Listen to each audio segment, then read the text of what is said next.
Am I glad I hauled water last night and pushed snow from the last storm we had. We're definitely stranded here today, that's for sure. Got lots of firewood, so.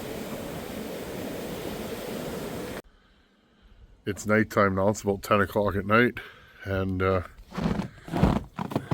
here's the aftermath. 2-foot drifts. And these are hard as a rock. Don't laugh at me, I'm wearing Vans slip-ons and shorts. Here guys, see this? Hard. So I've made the decision, I plugged this thing in. I hauled water last night before the storm. In the storm, but not in the major part of the storm. But I plugged this thing in. For those of you who live in warm climates, all of our vehicles up north have block heaters, and the block heater keeps the engine oil warm, or the coolant, or both, just depending on what type you have. But I'm going to try and drive through this tomorrow morning. So I know the weather has subsided, it's still windy, but I can actually see lights in the distance. That's kind of how you judge. You couldn't see the driveway for most of the day, so tomorrow when I get home, it'll be get the skid steer running. That'll be a treat. Dig out my other truck, and then I have 3-4 hours of snow clearing to do because I'll have to bust up all this. Just got home from work, and again, it's nice to have good neighbors. I hope they call me a good neighbor, but one of my neighbors blew the driveway out. He probably had his machinery warmed up, and yeah, he come through here and blew me out. So you know who you are out there, thank you. I'm still gonna fire up my skid steer and just do a little cleanup, but that saved me a couple hours of work, so good times. Well, we're in the shop now, and I'm gonna stand underneath that heater like I've been doing. I gave you guys my secret. I stand under that heater when I'm filming at the bench, and it warms the top of my head. That storm clobbered us, friends. I'm going to show you a couple of clips from there as this video goes, or maybe I'll put them at the beginning. But I wanted to come into the shop. I've had a few discussions lately. I had one today with another YouTuber. I will leave him unnamed. You know who you are. It's good to yak with you, buddy. I've been getting emails lately about machining and squish bands and all that kind of stuff. A lot of you guys want to machine your cylinders, and you notice that I don't do a lot of that work. And yet, my saws seem to boogie. So let's talk about machining and the do's and don'ts as I know it. I have a big, nasty lathe, friends. I do use it, not all the time. But a lot of you guys want to machine your cylinders. Now, I typically do machining to correct squish tolerances, okay? Where maybe I swap the piston and the crown is lower, or the piston pin, and maybe I end up with a squish like that, and that's not going to work for me. But that's not the kind of machining you see a lot around or other people do. And again, this is just my thoughts. I'm just some schlub in his shop. I am not a professional. I don't take work, friends. I just do this because it's my hobby. It's fun, and I'm a mechanic. I pull wrenches, and I always have, and I always will. So take this with a grain of salt. And I got nothing invested in promoting my saws other than I like showing you guys what I do. And every time I get a video of one of you guys hauling the mail with one of your saws that you built that maybe one of my videos helped with, that makes me feel good. That other folks are, pulling wrenches and having fun. That's what this is about, right? This is fun. So let's go to the bench. Let's talk about machining, fixtures, and what can go wrong when you put your cylinder in your lathe, and what I've seen over the years. And let's talk about that, squish bands, and just all that kind of good stuff. I'll see you guys at the bench. I'm going to get you set up. Let's draw some pictures and look at some cylinders. Okay, we're at the bench. I have a cylinder here. I may bring you guys a little lower and zoom you in. Okay, so first things first, you want to start machining your saws, and you don't know What to do? Well, welcome to the club. Most of us, at one time or another, have machined the living snot out of a saw and ended up with a saw that's slower or doesn't run good. Welcome to the wonderful world of two strokes and playing with them. If I know that the people that make these cylinders, that design them, they're pretty smart people, and I'm not that smart, friends. I'm really not. Outsmarting an engineer, I'll just leave it at that. But here's something engineers have that I don't. They have parameters. They have bosses to go over things with. They have emission standards. They have costs and design parameters and all that stuff. So sometimes we're not outsmarting the engineers, but we're doing what they can't do. Now, let's talk about machining, okay? This is I don't even know what this is. I'm going to call this a steel 026 cylinder, okay? One that horribly lost its life to a plating mishap. And I actually caused that mishap, friends. This was a cylinder I was trying to clean with acid, and it took the plating off. That's one of the reasons why I've never been a good fan of acid, because, and I'm talking the acid that you clean cylinders with, not the other kind, but I've never had good luck with it. I'm going to get some more light on the situation here. Okay, how's that? Make sure my pen works. It does not, because it's frozen. Let's grab a new one.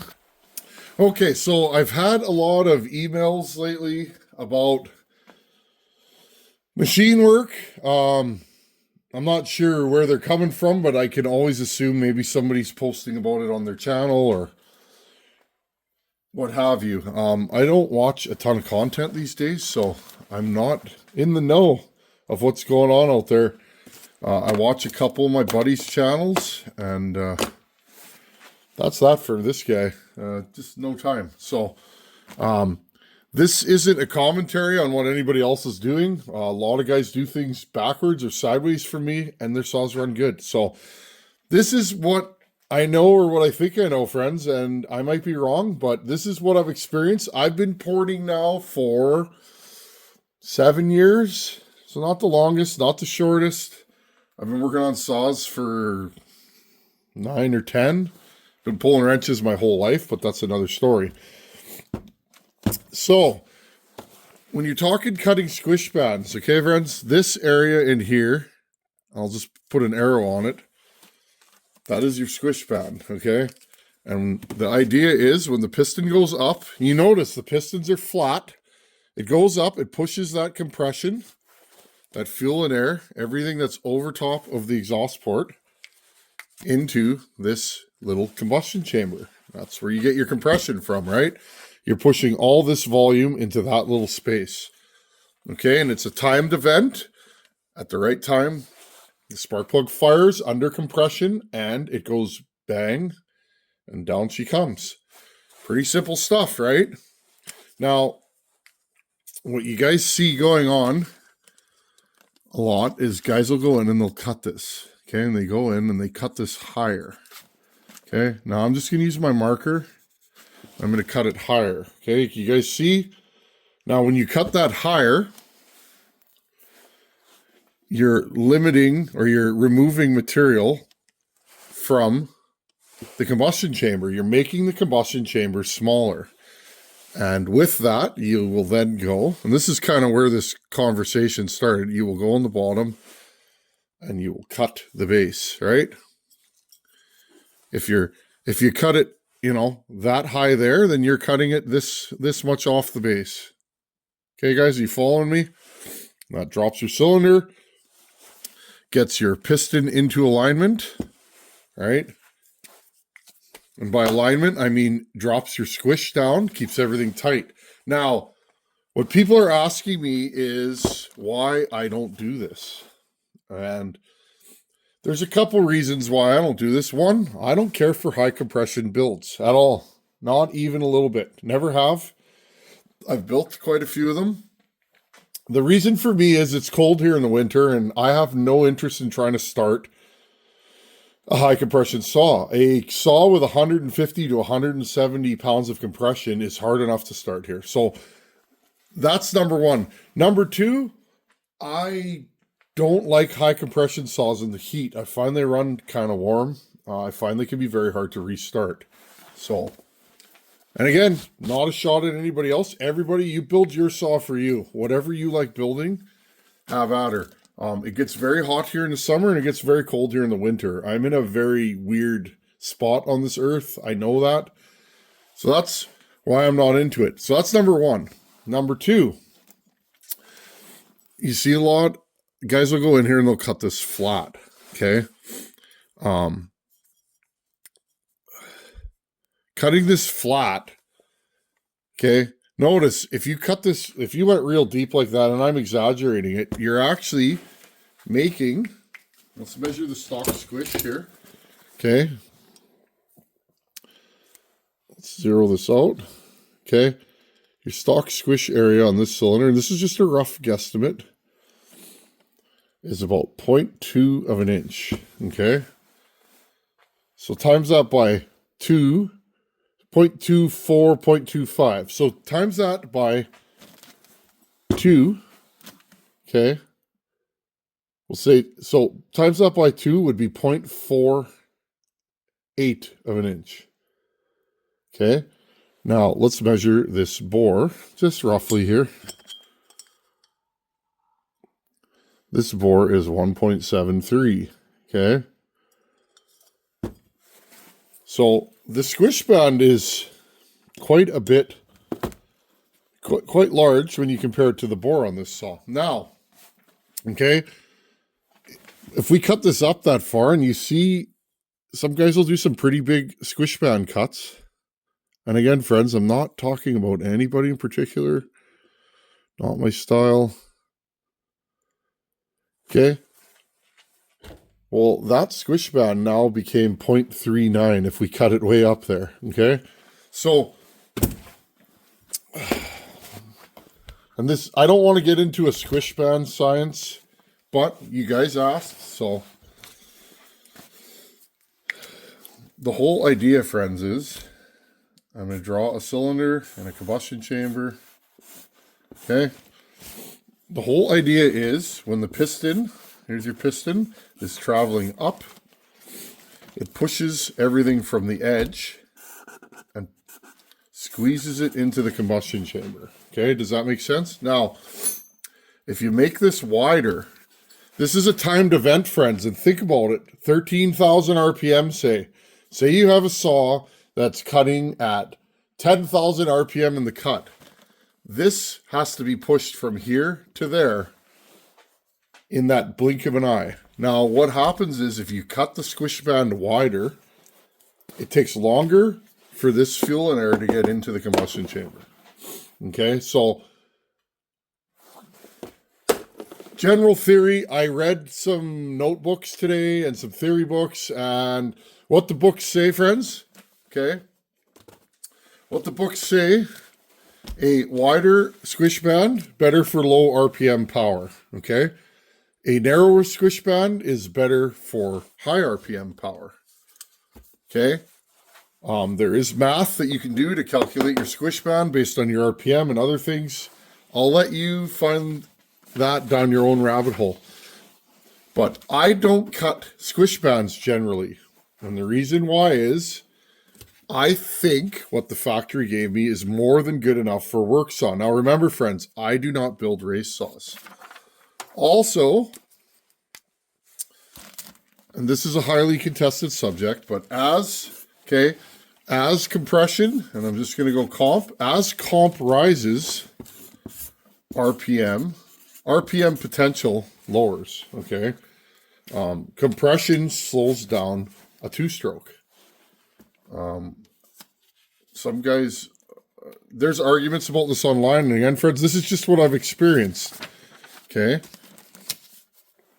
So, as you're pushing all that fuel and air into your combustion chamber, okay, as your combustion chamber gets smaller, you're squeezing it more. That does take force to push that into there.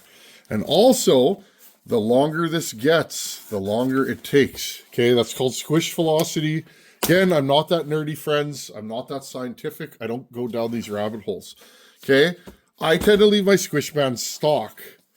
Also, okay, I tend to do base gasket deletes. And the reason why is, and I'm going to draw you guys a crude picture. I'm not going to go, I'm not a machinist, friends, but if you take a standard lathe, now I have about a 3,000 pound lathe, it's stiff. If you're going to be doing squish band work and cylinder cuts, I would recommend you get the biggest lathe you can afford. Okay, those smaller benchtop lathes, they do have their place. Great for doing fine work and small work, but those small lathes, one thing that they're not good at is being stiff. Okay, a big lathe will always be stiffer. But let's draw a picture. Okay, here's your bed. Here's your headstock. Here's your ways. Okay, this is a standard lathe. You have your spindle, okay, and your chuck. Okay, and I had to learn all this stuff, friends. I've had my lathe for 15 years. I had to learn all this stuff. I was taught by some old timers that did machining for years, and they taught me the old ways and told me what books to read, and I'm very lucky. I got to learn that from those guys before they're gone. They're both passed away now. Okay, here's your tailstock, and there is your chuck. Okay, so the common way is, and I'm just going to draw this, you put a mandrel in the chuck, correct? And all a mandrel is usually it's a piece of aluminum stock that is turned to be a slip fit. It is a precision fit, and it is perfectly square on the top. And the reason why you do that is so that when you chuck this up in your lathe like this, it should be the lathe bore should be perpendicular and exactly square with the top of that squish band and the bore. Okay. Now, okay, and you put your cylinder on here. Okay, there's your cylinder, and you go in with your tooling and you cut it right there, and you cut your base, and you're good to go. Correct? Okay, guys, I'm gonna bring this back. Now, here's the problem. Okay, I've done this. Okay, I've done this. I've made these mistakes. When you have a lathe chuck, and I'm going to draw a big lathe chuck, okay? Here's your spindle. And you have your mandrel in there. When you slide your cylinder on there, okay? As you're cutting, friends, especially an old lathe, which I have, or a small hobby lathe, okay?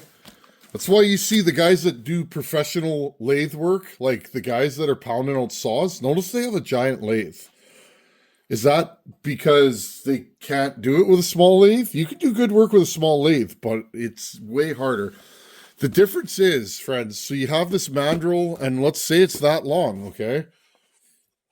When you're cutting and applying force, you can actually get some run out, okay? And let's say your spindle has,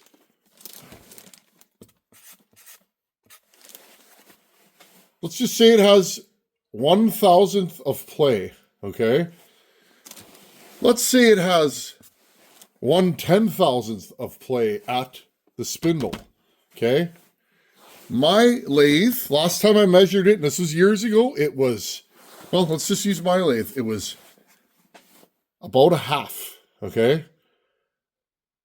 Okay. That's about where it was at.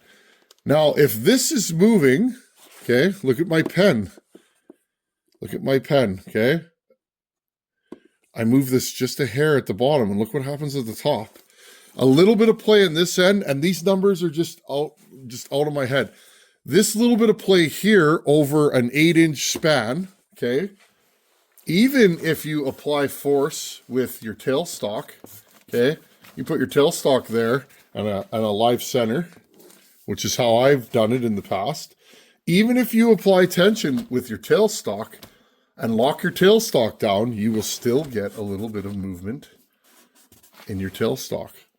And what can happen is, and this is just you guys doing this at home, be careful.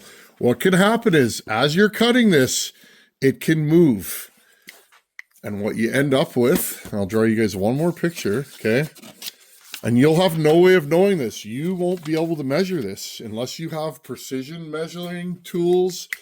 And maybe you have a mill at home and you can set this up in your mill and dial the squish band that you haven't cut yet, right? Dial it here and here. Maybe you could dial your squish band and then dial your bore. And once you got that zeroed, maybe you want to dial this base, okay? And what you may find is, okay, this is our perfect cylinder casting. Again, I'm not making this too good, okay? This is our cylinder casting. What can end up happening, and I've done this, friends, okay? Your cylinder bore ends up off. Sorry, that's a horrible picture, friends. Let's do this again. Here's your cylinder bore, okay? Here's your cylinder. What could end up happening is, okay, and this is completely 100%, you could end up with a cylinder base, here it is right here, okay, that is canted slightly to the left or the right. Now, what happens with that is, let's take our handy dandy cutaway. We've had this thing for 1,000 years. Zoom you guys back here. Okay. Now, what can happen is when you bolt your cylinder down, okay, when you bolt your cylinder down, you could end up with a cylinder that is leaning left or right. Front or back doesn't matter. If you could somehow cut this and it's front or back, that's fine. But left or right, and what happens is you're putting load on the piston where it was never designed to have load. Now, I can move this piston side to side, okay? There is some play in your rod, okay? So if you were a little bit off side to side, not really a big deal in my opinion. And again, these are just my opinions. The rod likely would handle that. But you know what, friends? What can happen is it can be so off, you're putting side load on your rod and your piston. And at 12, 14,000 RPM, that's really bad. And what can end up happening is you pull the saw up. So if you are going to be doing machine work, okay, and I'm not saying don't do it. I'm not saying don't hire a builder that does machine work, because machine work sometimes is 9/10 of the problem. You got to correct squish, say, not even cut your chamber. And I'm not saying don't cut chambers, friends. You guys need to experience all this for yourself.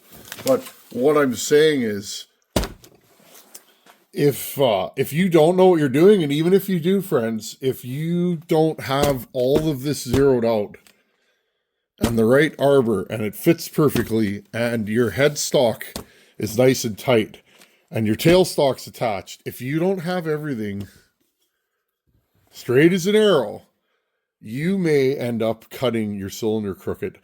Now, friends, I've zeroed out my mandrel. I have several of them that I've made over the years. I've zeroed out my mandrel and put cylinders on, and they've actually been off. Sometimes if you're doing like your first cleanup pass, I'll do that sometimes just to get a good measurement. Sometimes when you're doing your cleanup pass, you end up realizing, even with a perfectly straight zero cylinder, that it's a little bit off. I've had that happen. But sometimes that's an indication that your tooling is off, your machinery is off. So basically, friends, what I'm getting at, and take all this with a grain of salt, because I'm just here to tell you guys what I know. Sometimes what I know is wrong. Sometimes what I know is right. You can make a mess of a saw pretty quick. If you're cutting combustion chambers, really think about what you're doing. Do some math and some science. Less is more. Don't start going crazy on there. Also, if you're going to cut combustion chambers, here's a stock cylinder. Let's bring this to 1. See that? That's a ring with no plating, okay? See that little area there? There's no plating there, friends. Factory. If you cut this farther up, you better make sure your ring doesn't get in there, because if your ring gets in there, you will hook that plating, and you'll probably seize the saw pretty steady. But okay, friends, so what I'm getting at here is have fun, do machine work, but just be careful what you're doing, and if you don't know what you're doing, stop or do it and run the saw for a year or two and see. I don't do a lot of machine work in production saws because I want the guy to be able to swap a piston if needs be. That's one thing. Number two, I find that they last forever when I'm maintaining my stock tolerances. So that's why a lot of times I just do a base gasket delete, transfer work, and porting and send it, because the feedback so far, knock on wood, we will blow saws up. The feedback so far is they run and run and run. They got good power. They start good. They're not hard on fuel. They start good in the heat. That's why I like to send saws down to Texas, friends, because it's hot there in the summer, and I like to see what my saws do in the heat. So far, so good. They start and restart. So anyhow, for those of you guys that emailed me, that's what I know. Take it with a grain of salt. I don't know everything. And just my thoughts on machine work and the way guys get in trouble. And I say guys, I mean me. I've gotten in trouble doing this incorrectly, and learned from it. And what I find is the longer I do this, I do machine work, and you guys know that. You've seen it on the channel. But it's not a solution to every problem, and it's not a go-to, I have to do machine work on every saw. Every saw is different, and every saw I look at and I study it like that. Okay, that big home light there, we're going to dig into that soon. I'm studying it right now. I'm doing some research. I'm watching video of how they run, and then I'm going to tear it apart, time it, and then look at the internals and make my decisions from that. Maybe we'll do some machine work to it. Anyhow, friends, thanks for watching. Take her easy. See you guys in a couple days. Later.